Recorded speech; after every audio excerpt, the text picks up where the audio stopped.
Assalamualaikum warahmatullahi wabarakatuh.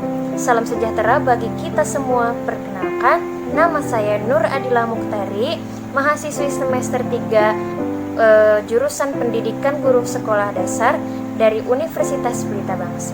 Akan menyajikan kisah tentang cerita Raden Ajeng Kartini. Raden Ajeng Kartini atau yang sebenarnya adalah Raden Ayu atau yang biasa disebut dengan Kartini saja.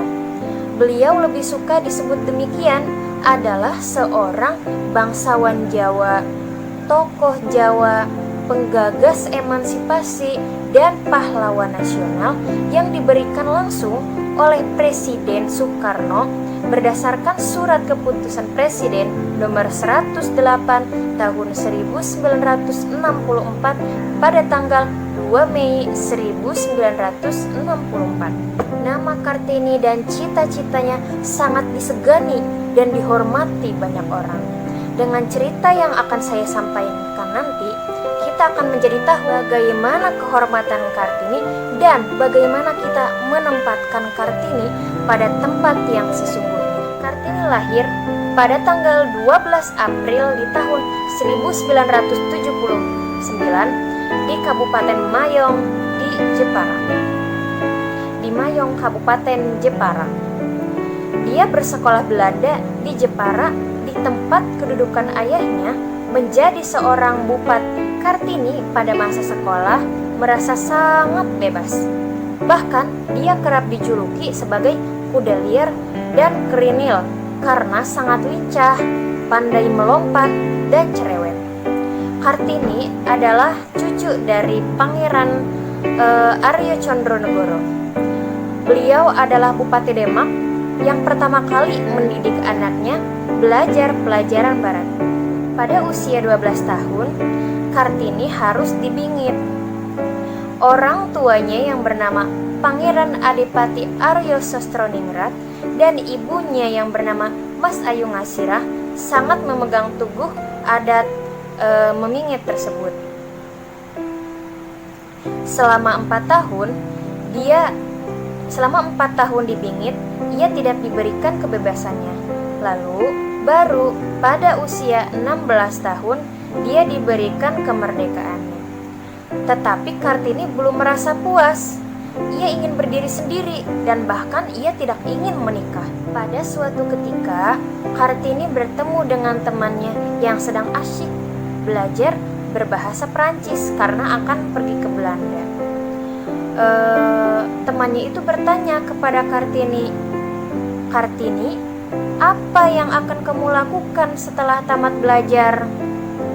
Kartini hanya terdiam. Ia mengingat-ingat pertanyaan itu.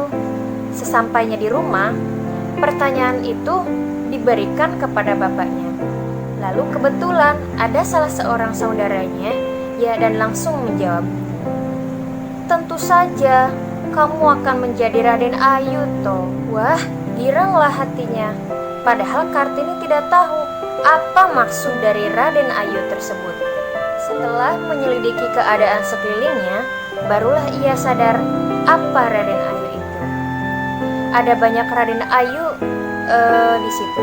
Bagaimana keadaannya, bagaimana nasibnya. Hal itu membuat semangatnya berkobar. Ia tidak mau menjadi Raden Ayu. Ia tidak mau menikah dengan suami yang tidak dikenal. Calon suaminya adalah seorang Bupati Rembang. Dia bernama Kanjeng Raden Adipati Aryo Singgijoyo Diningrat yang pernah memiliki 3 orang istri, dan Kartini akan menjadi istri keempatnya. Nyonya Aufingsur adalah tempatnya berlindung. Nyonya Aufingsur selamanya akan menyenangkan bagi seorang Kartini. Tetapi pada akhir tahun 1899, Nyonya Aufingsur harus pindah ke Jombang mengikuti suaminya bertugas di sana. Pengganti Nyonya Aufingsur adalah Mr. Adebanon bersama Nyonya. Dari sanalah cita-cita Kartini terbimbing. Bahkan Kartini mempunyai kesempatan menulis majalah dan surat kabar. Salah satu surat kabar di Semarang adalah bernama Lokomotif Aswa Titerbrusu, dan surat kabar Belanda yang bernama Hollandslied. Ia juga membaca buku-buku, ya salah satunya adalah Max Havelaar dan surat-surat cinta karya Montefiore.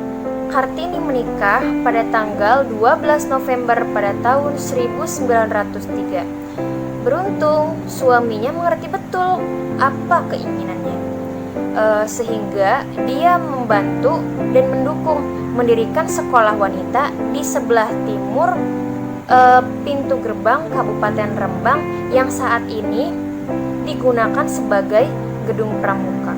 Anak pertamanya sekaligus anak terakhirnya bernama Raden Masusalied lahir pada tanggal 13 November pada tahun 1904. Namun sayang, 4 hari setelahnya, tepatnya tanggal 17 pada tahun yang sama, Kartini meninggal.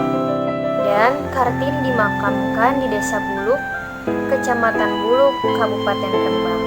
Beliau meninggal pada usia 25 tahun. Sekarang kita tahu apa sebabnya kita menghormati cita-citanya dan di mana beliau ditempatkan. Seorang pejuang wanita yang lain daripada pejuang wanita yang lain, berkat kegigihannya, berkat semangatnya, berkat gaya bahasanya yang mengikat banyak orang. Seorang yang memberikan energi positif bagi yang ingin maju dan meraih cita-citanya. Sekian dari saya. Terima kasih. Wassalamualaikum warahmatullahi wabarakatuh.